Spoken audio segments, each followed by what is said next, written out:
Sir, CM college परिवार पुनः एक दुख की घड़ी में यहाँ पर सभी एकत्रित हैं।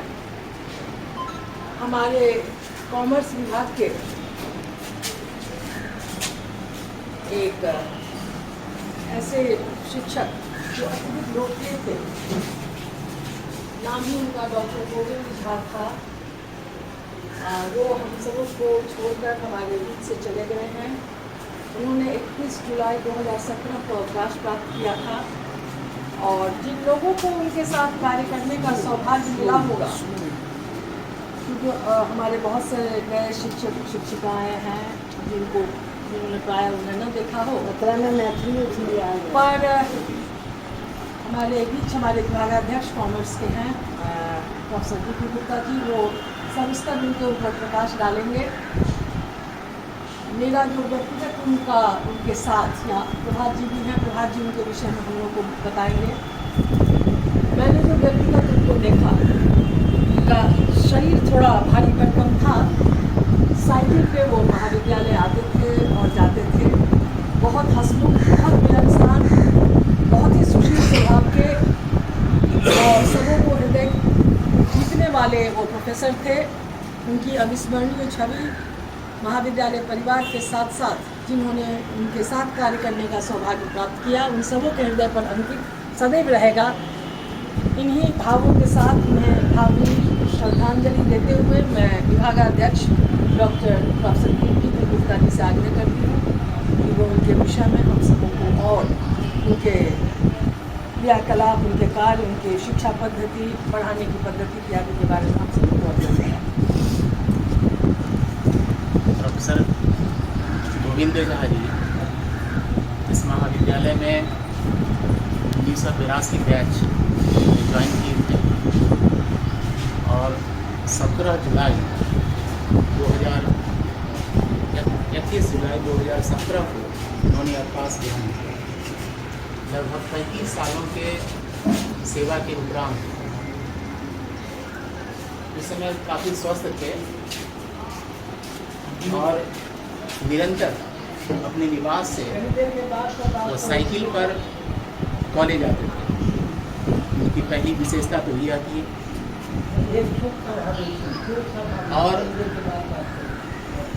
विभाग में जब कभी भी बैठते थे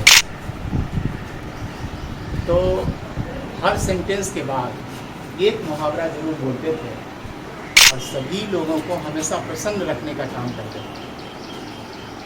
विशेष रूप से उनकी जो हैंडराइटिंग होती थी, विभाग में 14 व्यक्ति कार्यरत थे उस समय, लेकिन सबसे अच्छा हैंडराइटिंग उन्हीं का होता था। पढ़ने पढ़ाने में और समय पालन में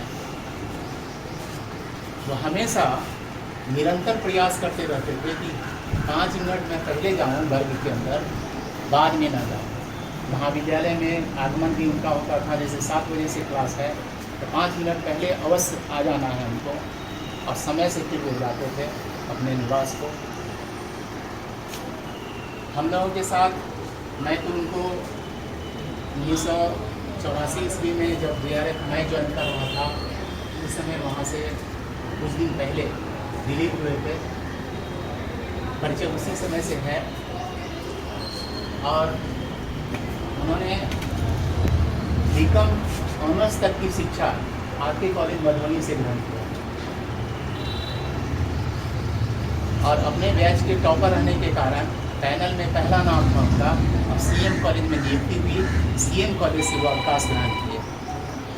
बार बार प्रयास उनके संदर्भ में होता रहा कि आप स्नातकोत्तर विभाग में ज्वाइन करिए, आइए, लेकिन वो कहते थे नहीं, मैं श्याम कॉलेज में हूँ, श्याम कॉलेज से रिटायर कर दिया। श्याम कॉलेज को श्याम कॉलेज के नाम से कहते थे, श्याम कॉलेज में मैं हूँ और यहीं से रिटायर कर दिया। खासकर छात्रों के बीच काफ़ी लोकप्रिय थे वो, क्योंकि बोर्ड पे जो लिखते थे तो कॉमा फुल स्टॉप से लेकर के और जो कुछ भी उसकी भाषाएं लिखी होती थी तो छात्रों को स्पष्ट नज़र आती थी। भले ही वर्ग में 150 लड़के से ज़्यादा हो, उससे फर्क नहीं, आवाज़ उनकी ऐसी होती थी कि कॉलेज के गेट पे जब भी आप खड़े हो जाते तो उनकी आवाज़ पहचान लेते कि प्रोफेसर गोविंद झा जी क्लास ले रहे हैं। खासकर मॉर्निंग शिफ्ट में जो क्लास चलते हैं तो उसमें काफ़ी शांत वातावरण होता है और उनकी आवाज़ गेट तक पहुँचती है। बहुत ही शोक का विषय है कि आज वो हमारे बीच नहीं है। पिछले 4 तारीख का ही उनका देहांत हुआ है और इस आशय की सूचना उनके पुत्र से मुझे प्राप्त हुई कल, और आज मैं विभाग में चर्चा किया। और यहाँ पर हम लोग उनके आत्मा के शांति के लिए 2 मिनट का मौन रखेंगे। और इसमें और भी कोई व्यक्ति यदि बोलना चाहे तो बोल सकते हैं। प्रभात जी। हाँ, प्रभात बाबू। गोविंद बाबू हम लोगों के साथ 1982 में सब आदमी 1 ही तारीख को यहाँ ज्वाइन किए।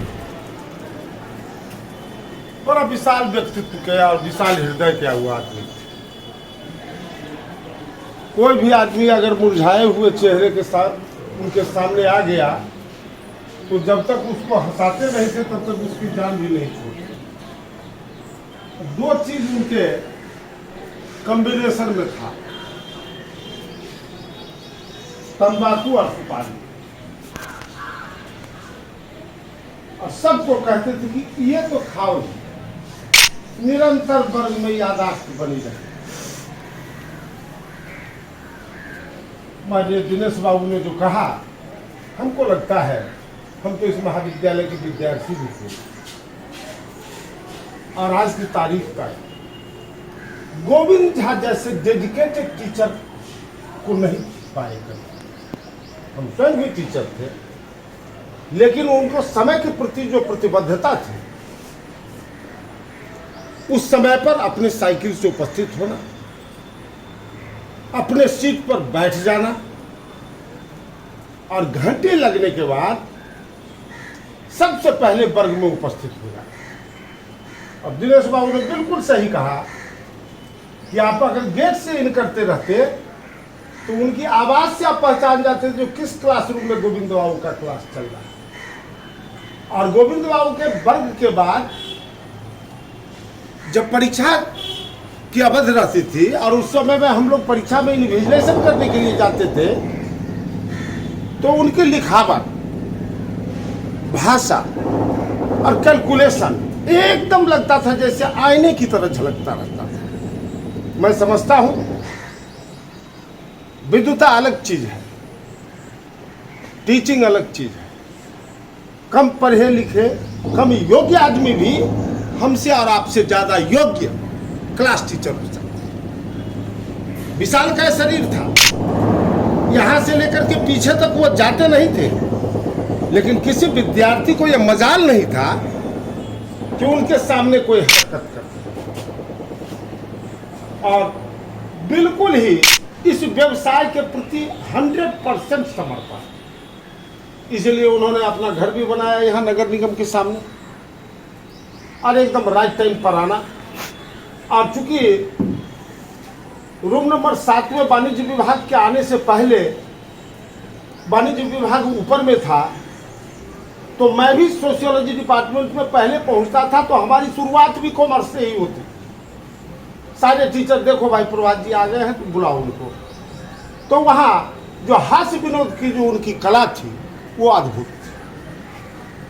तो बच्चों के साथ भी, सहकर्मी के साथ भी, कर्मचारियों के साथ भी, और कभी किसी भी प्रकार का विवाद या महाविद्यालय या संस्था किसी सदस्य के प्रति कोई उनके मन में कोई दुर्भावना नहीं। तो मैं समझता हूँ कि यह हम लोगों के लिए बहुत ही दुख का विषय है। ये बात सही है कि वो मार्केट में यदा कदा चलने वाले व्यक्ति नहीं थे, चूंकि शरीर उनका बहुत भारी था।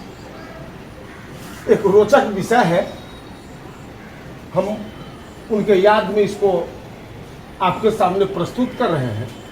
हमने उनसे कहा था कि आप वाक करें, तो एक दिन वो वाक करने गए। हमने दिनेश बाबू से भी शेयर किया था। संस्कृत विश्वविद्यालय का जो पोर्टिको है, उस पोर्टिको के नजदीक आकर के वो बैठ गए।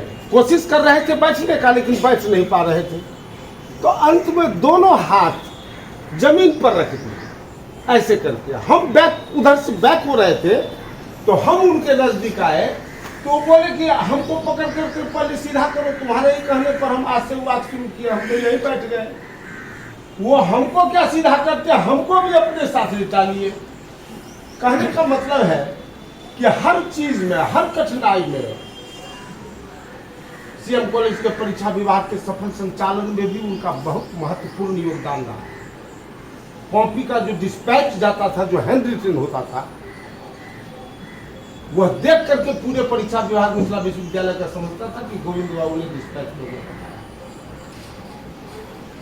तो गोविंद बाबू बड़े ही डेडिकेटेड टीचर, और मैं समझता हूं कि सीएम कॉलेज के वाणिज्य विभाग को नाम रोशन करने में सभी अच्छे शिक्षक थे, एक पर एक थे, लेकिन उसमें भी गोविंद बाबू बिल्कुल ही स्पेशल शिक्षक थे।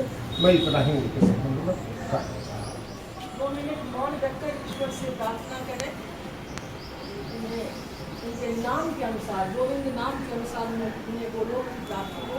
इस भावना के संग हम 2 मिनट का